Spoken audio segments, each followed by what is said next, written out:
Dang, you're good.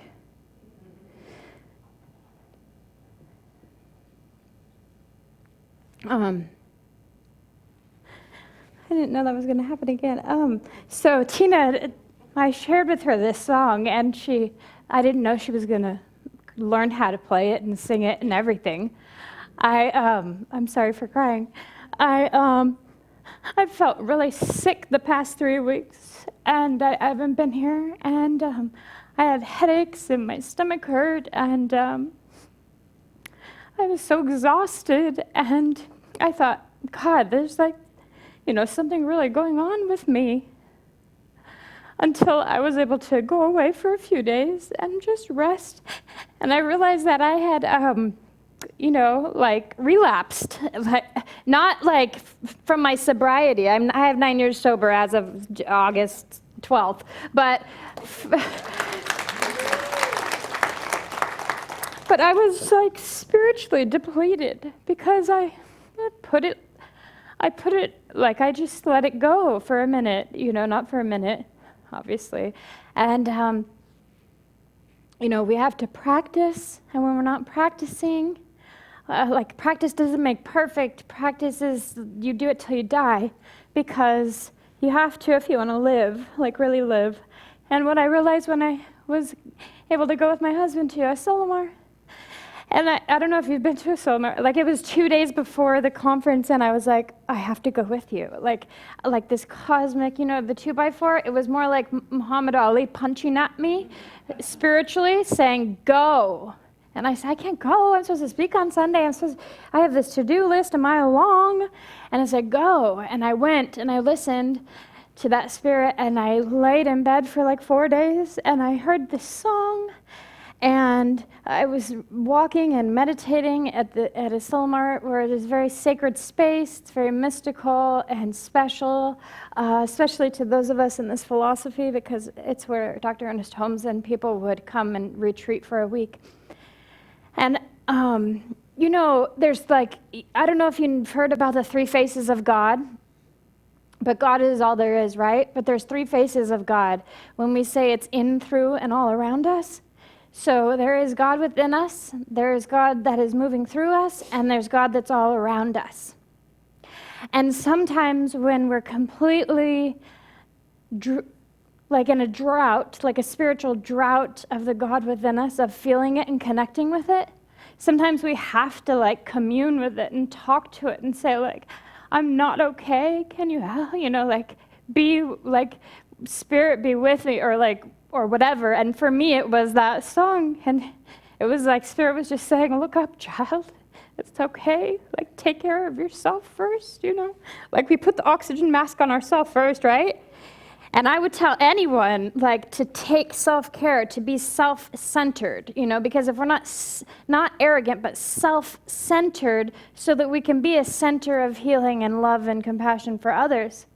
But I just got overwhelmed with my to-do list and with, freaking Texas, man. It's been, being shot up all month and all just stuff. My mind was forgetting truth and buying into stuff. And so it was coming out as a physical ailment, right? Because what do we know? We know that the invisible creates the visible. The invisible always creates the visible. And so there you go. There's my story of growth. This month, sorry guys, this month we get to be reinvigorated with, and I'm sorry if you're here for the first time. Sorry for being a crybaby. I don't do it all the time, but it's okay, right? It's okay to show your emotions.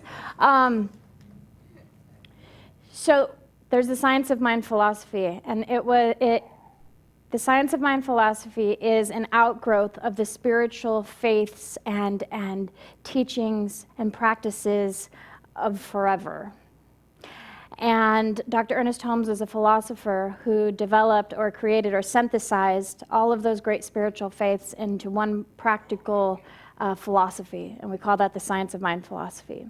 And so this month we're going to be putting our spirituality into action, like was our intention this year, by using the Living the Science of Mind book and by living the science of mind. I don't know about you, but for me, I need a reminder sometimes. And this philosophy is so beautiful. And I just want to share 3 of the main fundamental building blocks of it to re-inspire those who have been around forever and to kind of inform those who are here for the first time. And if any of it sounds like wah, wah, wah, or mumble jumble, come to the free foundations class.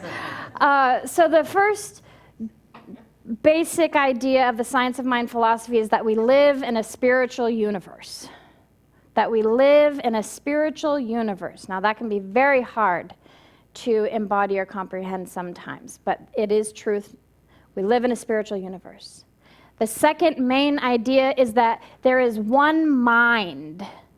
And it's what Ralph Waldo Emerson called the oversoul. It's what Jesus meant when he said that God is, that I am living and moving and having my being in it.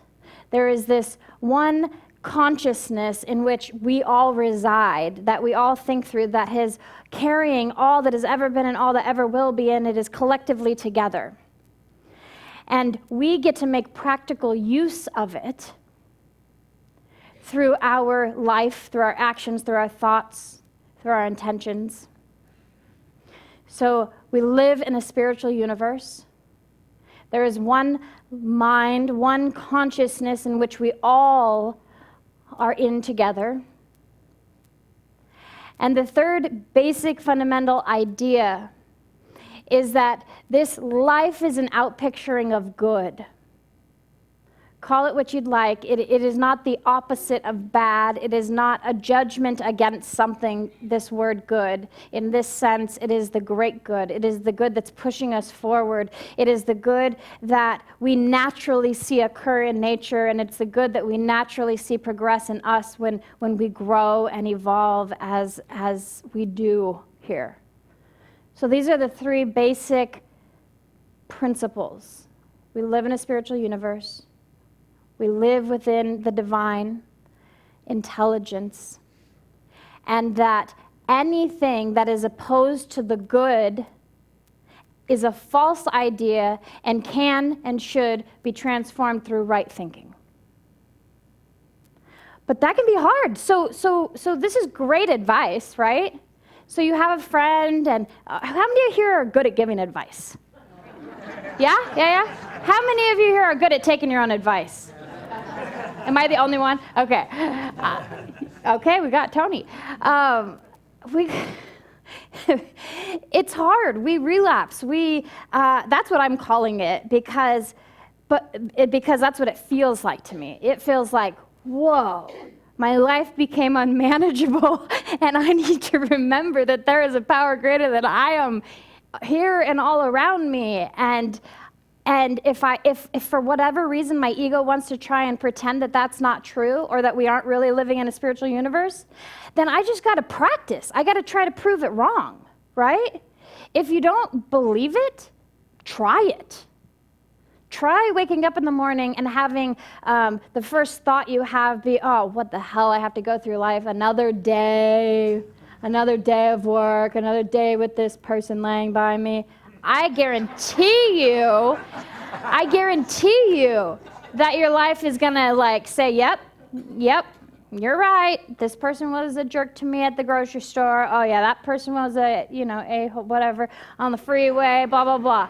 And I guarantee you, and I only guarantee you this because I've been practicing it and relapsing and practicing for 9+ years, that if you wake up in the morning and say, and maybe you have to say this first, damn, my body's in some pain, or wow, I have a lot on my plate today, but I believe that there is good that is pushing me forward and that I live in a spiritual universe, and I'm going to do everything I can to try to find it today. I'm going to do everything I can to try to prove that people are good and kind because that person just smiled at me.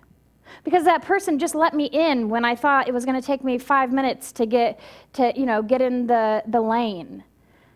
Because the sun shined and the birds sang and I'm alive and I'm okay. because I have food and a roof over my head, whatever it is, I guarantee you, when we transform our false beliefs in this material to the idea and the growing, it's a continuum, so it's like we're not all, okay, chill out. Reverend Michael wants to tell you guys about a Silmar, so I'm trying to keep myself short here. Where was I? Anyway, all I'm trying to say here is that the story, our talk today is the story of growth. I'm always growing. I know you're always growing because I get to hear individually your stories of your beautiful growth, and I love to get to be a part of it. And all we have to do, and as hard as it is to do, is practice or prove it or disprove it. Disprove it if you can't buy into it. But I believe that everyone here has an inkling, has a little nudge inside of them, a voice inside of them that says, yes, I believe that there is truth to this idea that we live in a spiritual universe, that I am a part of a divine intelligence, and that good reigns supreme no matter what false beliefs try to get in my way. And the moment, this is my favorite part, the moment we decide to change our thinking, it's all wiped away. It's okay. We are forgiven. We don't have to ask for repentance. We don't have to bow down to anybody. All we have to do is turn our face towards that light, towards that sun, and know that it's within us as well. And I'm so grateful for this because today I can stand here and feel good. There's no headache. There's no stomach ache. I'm energized. I'm excited because I remembered the truth of my being because I read the frickin' Living the Science of Mind book and it got me fired up again, Come on, Reverend Michael. Now my husband can share with you his beautiful story of growth. Thank you all. Thank you, Reverend Nicole. Thank you. Let me fix. Tina was throwing my papers around last service. Wow. So, seems like forever since I've been back here, so it's really, really good to be back. I did go to a Silmar and pass my ministerial ordination panels last week. And around the offering period, I'm going to share a little bit more about that experience. But let's talk about what we're talking about this month, this week. It's the power of growth. And as usual, Reverend Nicole does a great job laying out a monthly theme for us and selecting a great book for us. And this book, Living the Science of Mind, this is Nicole's copy, and this is my copy. So she's been reading it, the fourth generation religious scientist that she is, quite some time. But I went and read the front cover of this book. And it's interesting because I didn't read that when I was learning the science of mind, and I could have, because I became a practitioner around 1990, and that book was published in 1984. But then I read some more about how it was put together, and this is another of, in my mind, the jewels of Ernest Holmes. And what makes it the jewels of Ernest Holmes is the editors didn't get their hands on it. So this was a series. This was published after Ernest Holmes had made his transition from his estate. It was a compilation of essays to make the science of mind more accessible to everyone. And this story on the power of growth, it's really amazing. So, we could go anywhere with the power of growth, right? Where would you think we might go with the power of growth? Any ideas? Well, speak out. Solve a big problem. Yeah? Maybe we could talk about creative process. First service, they were focused on abundance and money. But I love to read spiritual philosophy from people who are writing it, who have been studying it for 40 or 50 years. And if they're good, as Dr. Holmes is good, they will describe these basic principles and these awakenings to you that no matter what level you're at, you can understand. And this story of growth was about the passage, the trials and tribulations, the growing through consciousness that the nation of Israel went through, as described in the Hebrew Bible. I was raised Old Testament and New Testament, but out of respect for the Jewish community, I always use the term Hebrew Bible, because some people use the Old and New Testament and they think it's not respectful because the New Testament didn't replace the Old Testament. It's been the great and glorious Hebrew Bible forever, so that's why I use that terminology. And it talks about their great journey. And Dr. Holmes explains it this way: it's their growth through consciousness. And that nation of Israel isn't just something that happened to people 2,500 years ago.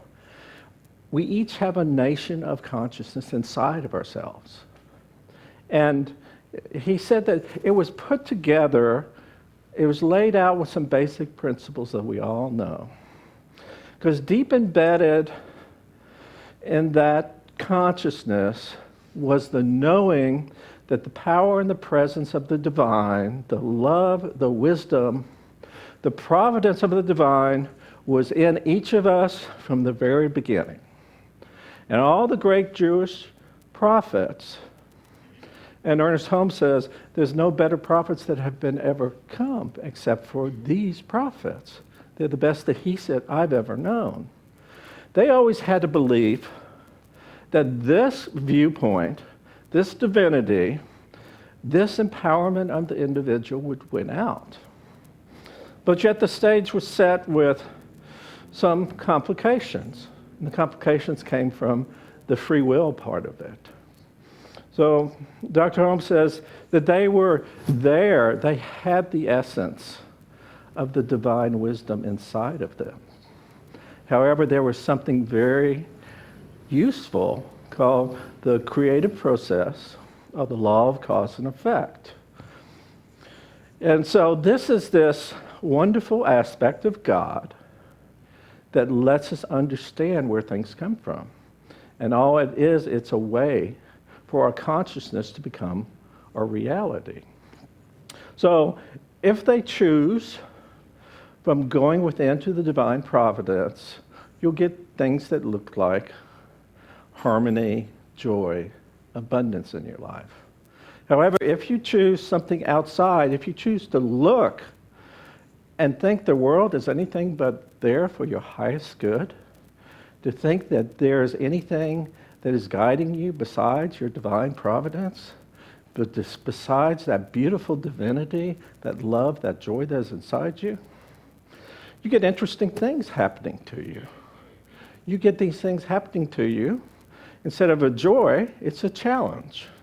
So we have joy and harmonious experiences. We have learning experiences. And that's what the ancient Stoics referred to as the logos, the founding principles. And that's our understanding of the law. So they went through this history, and instead of reading it as if it was something that happened to this one tribe 2,500 years ago, read it as if it's a journey through consciousness. Let me refer to my notes because there's probably some Bible scholars who are much more versed than I am. So the one thing that the nation of Israel, they were a group of tribes, and they needed to get together for protection and to form a nation. But the one thing they did right, the first of their leaders were spiritual, and then they became civil leaders. And one of the first spiritual leaders' name was Samuel, and he raised Saul to be the first king of this Israel nation. And Saul did some very good work. David, I believe, was his son, took over after that, and David continued in that frame and added the quality of love. And so by the time Solomon came on, he had inherited a very great and growing kingdom. And he did some very good work, especially at the start of his rule. He built this beautiful temple to celebrate their being in touch with the divine God that they saw. And he got distracted. And remember I said this journey can be your and I journey? He got distracted by some material stuff. Some says some temporal stuff rather than dancing with the one that got him there, which was the essence of spirit outflowing. And so, lo and behold, the nation of Israel got in civil war, was divided, and experienced hundreds of years of things that don't look very good. But all throughout it, all the great Jewish prophets, they all kept the strong belief that the consciousness would win out, that their divine consciousness inside would win out. And when you look at it from that perspective, these old quotes change a little bit. So let me read from Isaiah. They shall beat their swords into plowshares and their spears into pruning hooks. Nation shall not lift up sword against nation, neither shall they learn war anymore. Well, did that completely happen back then? Probably not. Has that completely happened here today in the physical world? Probably not. But is that changing the faith of these great Jewish prophets? That that's what's going to win in the end? I think not. I think not. Let me read one more quote from Hosea. Come and let us return unto the Lord, for he hath torn and he will heal us. He has smitten and he will bind us up. Now, if I would have read that 20 years ago, or 30 years ago, I would say, that's not what I'm about. That's separation. That's some external God playing with the strings and manipulating us. But what about if you buy into what I told you earlier? That if God is all there is, we have this free will, we have this divinity, and we're left to go find and experience and demonstrate that. So what if all this tearing up was just the law of cause and effect doing its nurturing in the way that that looked like, because it was all about evolving this consciousness. And as I said before, every individual in this seat is a nation unto yourself. I love that story, that miniseries, The Power of Us, where it talked about the raising of America. So you can look at it not about something that happened 2,500 years ago. You can look at your story and know that your evolution of consciousness is just what Dr. Holmes was talking about, that we gain from the people that went through that so many hundreds of years ago. And you have an evolution of consciousness to go through. You have a story to write. You have choices to make. And each choice you make is going to give you something that you can gain from or something that you can learn from. So my challenge for you this week is to take that consciousness with you. And when you're at a point, when you're making a mistake, perhaps like Solomon made, choosing material things over things you know or your heart's desire, or relying on material things that are never going to be the same, that are always going to be changing, and not relying on that wonderful, beautiful, divine presence inside you. Go back and ask yourself, what would these great Jewish people who prophesize what would happen, what would they say about that? And Dr. Holmes has been saying that his entire career. It's an evolution of consciousness. And we know where the end game is going. We just got to turn away from the effect and turn within to that beautiful divine essence inside of ourselves. So that's my challenge to you, is look at your life as your nation going through an evolution of consciousness. Thank you very much. God bless you.